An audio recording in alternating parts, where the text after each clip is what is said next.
Hello, good morning, magandang umaga. At dahil ayan, tanghali na nga po ako nagising, nakaligo na rin po ako at nagtimpla na ng kape. Nagre-ready na nga lang din po ako ng mga gagamitin ko sa paglalaba dahil nakita ko yung labahin namin, tambak na, bundok na. Kaya ito, 2 days na akong di nakakapasok, gawa ng kagagaling ko nga lang din po ng ospital nung isang araw.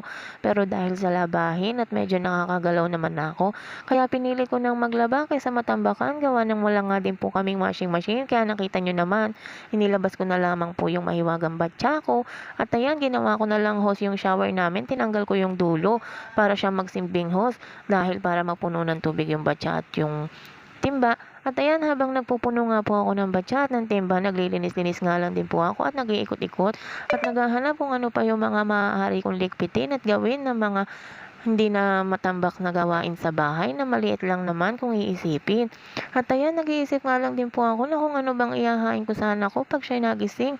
Kasi gutumin ito pero hindi siya tabain. At ayan, iniisip ko kung ipaghahain ko nga ba itong batang ito dahil baka mamaya pag pinagain ko, hindi naman din niya magustuhan at hindi lang din kainin. Dahil ang ugali nito kapag ano yung hinain mo, yun yung ayaw niyang kainin, hahanapan kanya ng iba. Baka masayang lang. At ayan, kahit basa pa nga po yung buhok ko, itinali ko na at inilalabas ko na lahat ng kailangan ko. Binagsak ko na nga lamang po sa isang tabi para lahat ng gagamitin ko nasa akin na lang at abot na abot ko. Dahil kahit masipag ang babaeng ito, medyo may katamaran din. Ayaw ng patayo-tayo at kapag merong kailangan kuhanin, halos iniuutos pa kahit maliit na bagay. Sorry! At ayan, inihiwalay ko na nga po yung mga damit namin marumi, yung mga short, yung mga damit, at yung mga maliliit. Ipinagsama-sama ko na nga lamang po yung aming mga undies at mga damit ng bata dahil hindi naman po ako marumi maglaba. At ayan, magkukusot nga lamang po kasi ako kaya ayaw kong tambakan ng labahin dahil wala nga po kaming washing machine at nasa kabila gamit ng magulang ko. Kaya magkukusot lamang po ako kaya kung mahayaan ko matambakan ako ng labahin baka hindi ko na ito labahan, itapon ko na lamang.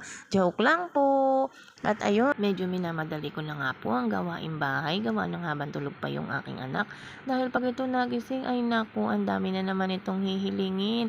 At hindi na naman lang makakagawa ng gawaing bahay ng dire-diretso ang abab na ito. Kaya ayan, nagmigop muna ng konting kape dahil sobrang mainit pa. Kaya ayan, at nakita ko marumi yung tubig sa timba kaya itinapon ko na lamang po muna dahil kanina pa ako hakbang na hakbang dito. At ayan, nilublog ko na nga po sa sabon para mamix yung aking labahin at yung sabon sa aking damit.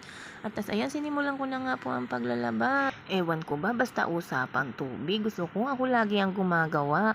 Mahilig ko na talaga ang maglaba at magugas ng plato at kaya hindi na ako magtataka kung bakit ang laki ng binabayaran namin sa tubig. At eto na nga, idagdag mo pa ang dalas naming maligo dahil sa sobrang init ng panahon ngayon. Hindi pa tuyo yung buhok namin pero maya't maya nasa banyo na agad kami ng aking anak para maligo. At minsan pinagbababad ko na nga lamang siya sa banyo at madalas naglalagay na nga lang din po ako ng yelo para lang sa paligo namin. At ayan, nagbabalaw na nga po ako ng damit para mamaya maisampay ko na nga lang po. Siyempre, sa banyo po ako nagsasampay ng damit. Tapos, pagka nasampay ko na, sabay-sabay ko na nga lamang pong inilalabas. Gawa wala naman din pong sampayan dito sa loob ng bahay. At para mas mabilis pong matuyo, ay doon na lamang po sa labas ko sinasampay. At kapag umuulan naman, ipinapasok ko na nga lamang po siya kasama yung bakal na sampayan. Tapos ko nga pong banlawan ng mga ilang ulit. Binababad ko na nga po agad sa downy para mas kumapit yung amoy. Dahil mas mabango kapag natuyo, kapag mas makapit yung amoy. Pero hindi siya ganun katapang at kasakit sa ilong. Dahil pang baby nga lang din po yung ginagamit kong downy. At ayan, sinasampay ko na nga po sa banyo. At sabay-sabay ko silang inilalabas kapag marami na at mabigat na sa sampayan at sa banyo dahil baka bumigay naman.